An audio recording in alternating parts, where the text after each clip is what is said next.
Chapter 2. Dobby's Warning. Harry managed not to shout, but it was a close thing. The little creature on the bed had large, bat-like ears and bulging green eyes the size of tennis balls. Harry knew instantly that this was what had been watching him out of the garden hedge that morning. As they stared at each other, Harry heard Dudley's voice from the hall. "May I take your coats, Mr. and Mrs. Mason?" The creature slipped off the bed and bowed so low that the end of its long, thin nose touched the carpet. Harry noticed that it was wearing what looked like an old pillowcase, with rips for arms and leg holes. Hello?" said Harry nervously. "Oh, Harry Potter," said the creature, in a high-pitched voice Harry was sure would carry down the stairs. "So long has Dobby wanted to meet you, sir. Such an honour it is." "Thank you," said Harry, edging along the wall and sinking into his desk chair next to Hedwig, who was asleep in her large cage. He wanted to ask, "What are you?" but thought it would sound too rude, so just instead he said, "Who are you?" "Dobby, sir. Just Dobby. Dobby the house elf," said the creature. "Oh, really?" said Harry. I don't want to be rude or anything, but this isn't a great time for me to have a house elf in my bedroom." Aunt Petunia's high, false laugh sounded from the living room. The elf hung his head. "Not that I'm not pleased to meet you," said Harry quickly, "but, is there a particular reason you're here?" "Oh, yes, sir," said Dobby earnestly. "Dobby has come to tell you, sir. It is difficult, sir. Dobby wonders where to begin." "Sit down," said Harry politely, pointing at the bed. To his horror, the elf burst into tears. Very noisy tears. "Sit down," he wailed. "Never, never, ever." Harry thought he heard the voices downstairs falter. "I'm sorry," he whispered. I didn't mean to offend you or anything." "Offend Dobby?" choked the elf. "Dobby has never been asked to sit down by a wizard, like an equal." Harry, trying to say "shh" and look comforting at the same time, ushered Dobby back onto the bed, where he hiccuped, looking like a large and very ugly doll. At last he managed to control himself, and sat with his great eyes fixed on Harry in an expression of watery adoration. "You can't have met many decent wizards," said Harry, trying to cheer him up. Dobby shook his head. Then, without warning, he leapt up and started banging his head furiously on the window, shouting, "Bad Dobby! Bad Dobby!" "Don't! What are you doing?" Harry hissed, springing up and pulling Dobby back onto the bed. Hedwig had woken up with a particularly loud screech and was beating her wings wildly against the bar of her cage. "Dobby had to punish himself, sir," said the elf, who had gone slightly cross-eyed. "Dobby almost spoke ill of his family, sir." "Your family?" "The wizard family Dobby serves, sir. Dobby is a house elf, bound to serve one house and one family for ever." "Do they know you're here?" asked Harry curiously. Dobby shuddered. "Oh, no, sir, no. Dobby will have to punish himself most grievously for coming to see you, sir. Dobby will have to shut his ears in the oven doors for this, if they ever knew, sir." "But won't they notice if you shut your ears in the oven door?" "Dobby doubts it, sir. Dobby is always having to punish himself for something, sir. They lets Dobby get on with it, sir. Sometimes they reminds me to do extra punishments." "But why don't you leave? Escape?" "A house elf must be set free, sir, and the family will never set Dobby free. Dobby will serve the family until he dies, sir." Harry stared. "And I thought I was hard done by, staying here for another 4 weeks," he said.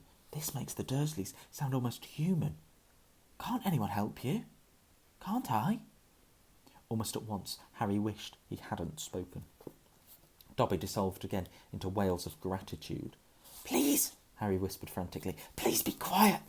If the Dursleys hear anything, if they know you're here." "Harry Potter asks if he can help Dobby. Dobby has heard of your greatness, sir, but of your goodness Dobby never knew." Harry, who was feeling distinctly hot in the face, said, Whatever you've heard about my greatness is a load of rubbish. I'm not even top of my year at Hogwarts. That's Hermione. She... But he stopped quickly, because thinking about Hermione was painful. Harry Potter is humble and modest, said Dobby reverently, his orb-like eyes aglow. Harry Potter speaks not of his triumph over he who must not be named. Voldemort, said Harry. Dobby clapped his hands over his bat ears and moaned, Ah, speak not the name, sir, speak not the name. Sorry, said Harry quickly. I know lots of people don't like it. My friend Ron... He stopped again. Thinking about Ron was painful too. Dobby leaned towards Harry, his eyes wide as headlamps. Dobby heard tell, he said hoarsely, that Harry Potter met the Dark Lord for a second time, just weeks ago. That Harry Potter escaped yet again.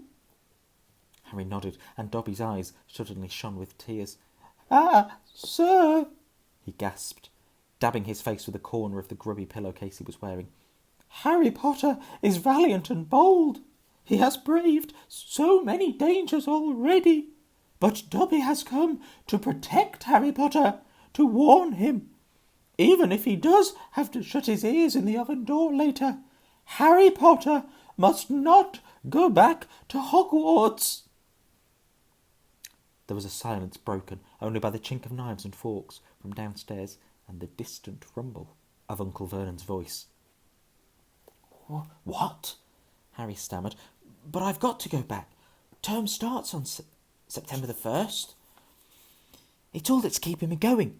You don't know what it's like here. I don't belong here. I belong in your world, at Hogwarts. No, no, no, squeaked Dobby, shaking his head so hard his ears flapped. Harry Potter must stay where it is safe. He is too great, too good to lose. If Harry Potter goes back to Hogwarts, he will be in mortal danger. I don't think I needed to do that, did I? Mortal danger. Why? Said Harry in surprise.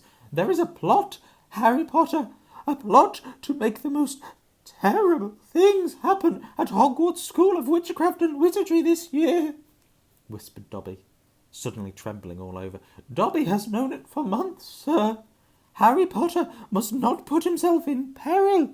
He is too important, sir. What terrible things? Said Harry at once. Who's plotting them? Dobby made a funny choking noise and then banged his head madly against the wall. All right, Harry cried, grabbing the elf's arm to stop him. You can't say.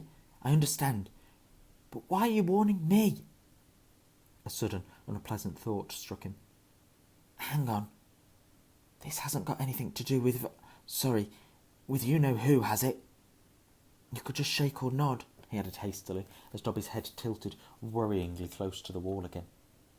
Slowly, Dobby shook his head. Not he who must not be named, sir. But Dobby's eyes were wide, and he seemed to be trying to give Harry a hint. Harry, however, was completely at sea. He hasn't got a brother, has he? Dobby shook his head, his eyes wider than ever. Well then, I can't think who else would have a chance of making things... didn't read that at all. Well then, I can't think who else would have a chance of making horrible things happen at Hogwarts, said Harry. I mean, there's Dumbledore, for one thing. You know who Dumbledore is, don't you? Dumbledore didn't bow his head, sorry. Dobby bowed his head. Albus Dumbledore is the greatest headmaster Hogwarts has ever had.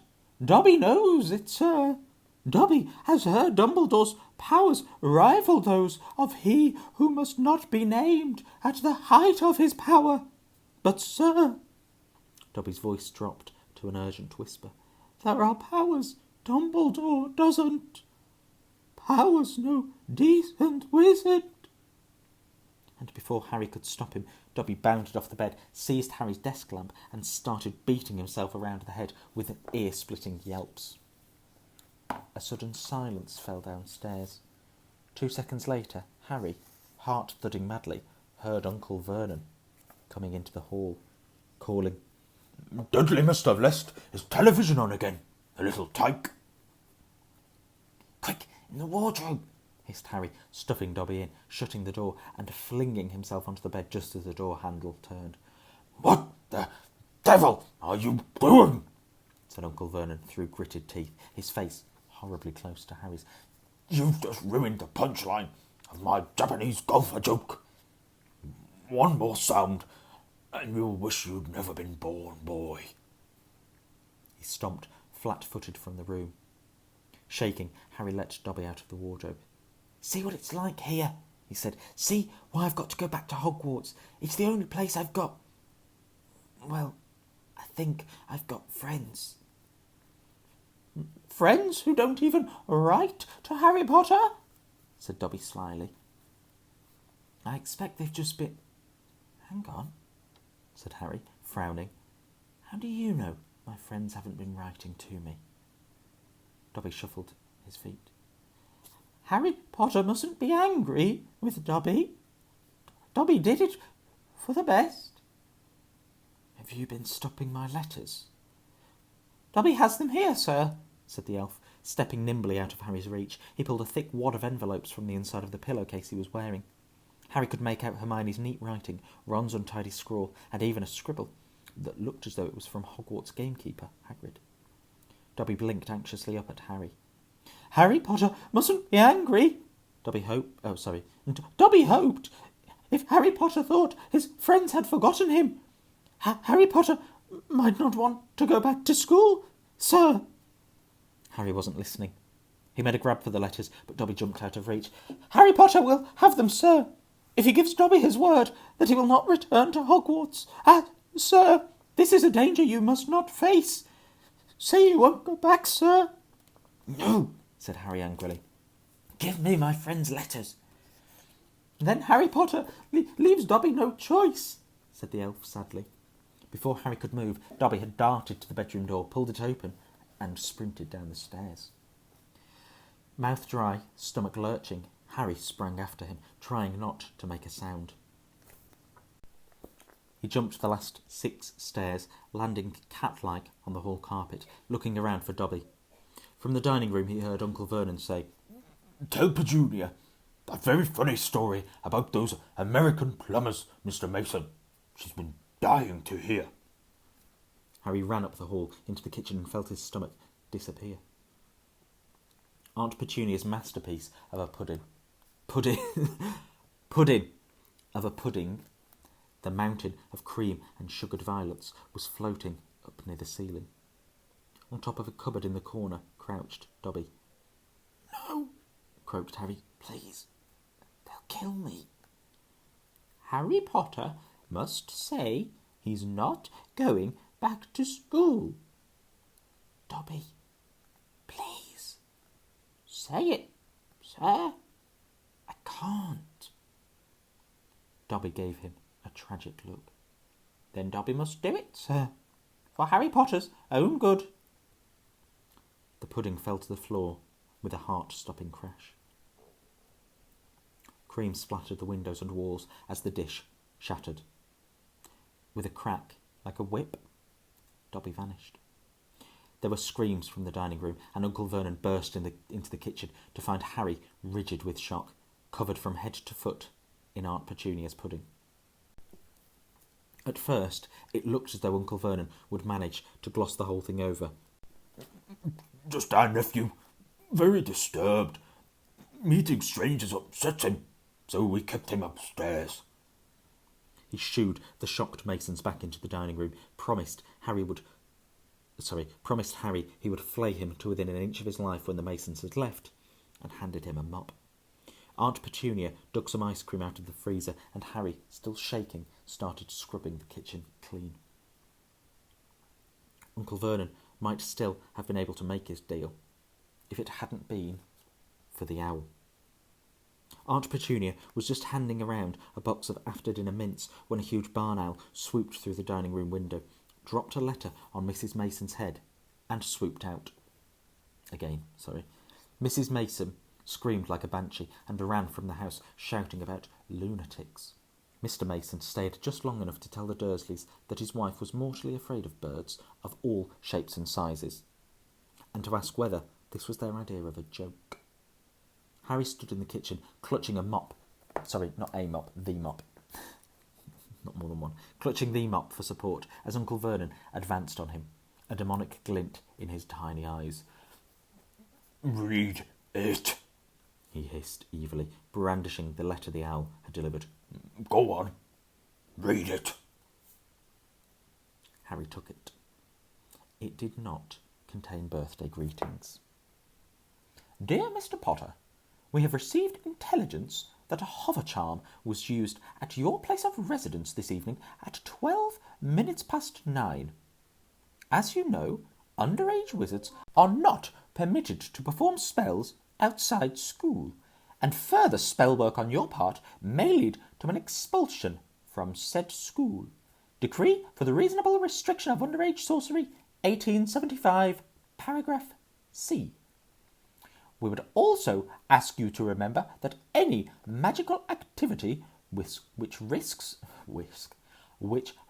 notice by members of the non-magical community, Muggles, is a serious offence under Section 13 of the International Confederation of Warlocks Statute. Save that one. Statute of Secrecy. Enjoy your holidays. Yours sincerely, Mathilda Hopkirk. Improper use of magic office, Ministry of Magic. Harry looked up from the letter and gulped. You didn't tell us you weren't allowed to use magic outside school, said Uncle Vernon, a mad gleam dancing in his eyes. Forgot to mention it. Slipped your mind, I dare say. He was bearing down on Harry like a great bulldog, all his teeth bared. Well, I've got news for you, boy. I'm locking you up. You're never going back to that school. Never. And if you try and magic yourself out, they'll expel you.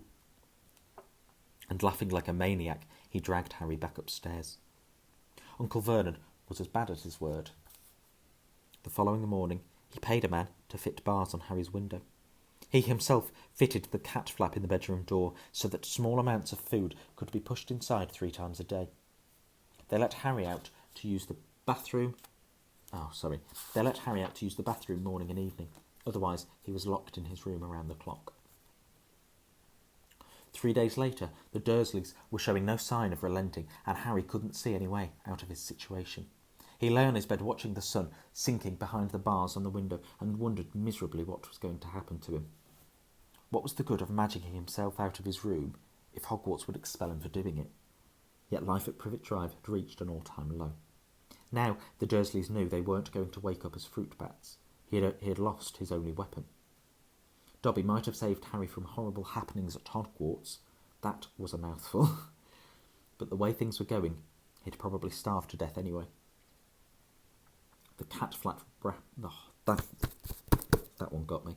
The cat flap rattled, and Aunt Petunia's hand appeared, pushing a bowl of tinned soup into the room. Harry, whose insides were aching with hunger, jumped off his bed and seized it. The soup was stone cold, but he drank half of it in one gulp. Then he crossed the room to Hedwig's... I made that name up, it doesn't even exist. Hedwig's cage, and tipped the soggy vegetables at the bottom of the bowl into her empty food tray. She ruffled her feathers and gave him a look of deep disgust. It's no good turning your beak up at it, that's all we've got, said Harry grimly.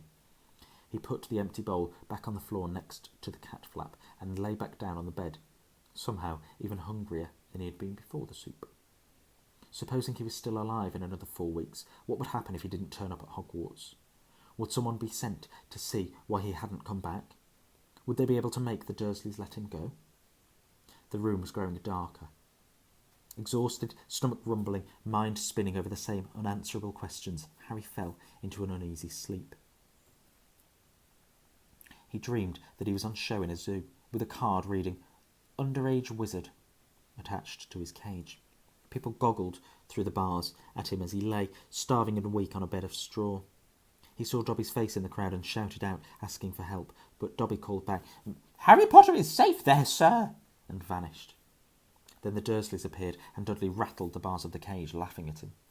"Stop it," Harry muttered, as the rattling pounded in his sore head. "Leave me alone. Cut it out. I'm trying to sleep." He opened his eyes. Moonlight was shining through the bars on the window, and someone was goggling through the bars at him. A freckle-faced, red-haired, long-nosed someone. Ron Weasley was outside Harry's window.